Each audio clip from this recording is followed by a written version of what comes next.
Police station खदान पोलिसांची मोठी कामगिरी, 11 घरफोड्यांचे गुन्हे उघड, 14.32 लाखाचा मुद्देमाल जप्त.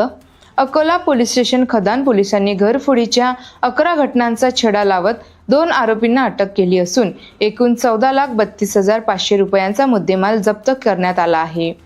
24 जून 2025 रोजी यज्ञेश मोहन जोशी वय 32 राहणार केशवनगर अकोला यांनी पोलीस स्टेशन खदान पोलीस ठाण्यात तक्रार दाखल केली होती.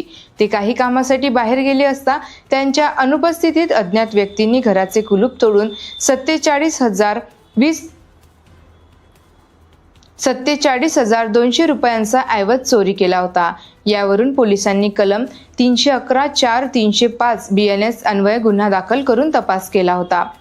तपासादरम्यान गोपनीय माहितीच्या आधारे पोलिसांनी अहमद शेख उर्फ आरिफ वय 46 राहणार भागवतवाडी गल्ली क्रमांक 33 डाबकी रोड अकोला आणि तेजस कैलास खोब्रागडे वय 32 राहणार जुना तारफैल लेबल कॉलनी अकोला यांना ताब्यात घेतले. चौकशीत त्यांनी पोलीस स्टेशन खदान परिसरातील 11 घरफोड्यांचे गुन्हे कबूल केले आहे.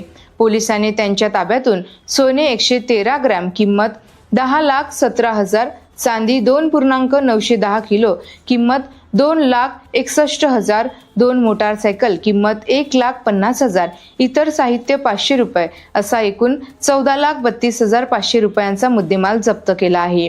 ही कारवाई पोलीस अधीक्षक श्री अर्चित चांडक, अप्पर पोलीस अधीक्षक श्री सतीश कुलकर्णी, उपविभागीय पोलीस अधिकारी शहर अधीक्षक श्री अभय डोंगरे यांच्या मार्गदर्शनाखाली पोलीस निरीक्षक Manoj Kedare, police head constable Amit Dubey, police head constable Nilesh Khandare, police constable Abhimanyu Sadashiv, police constable Vaibhav Kasture यांच्या पथकाने केली.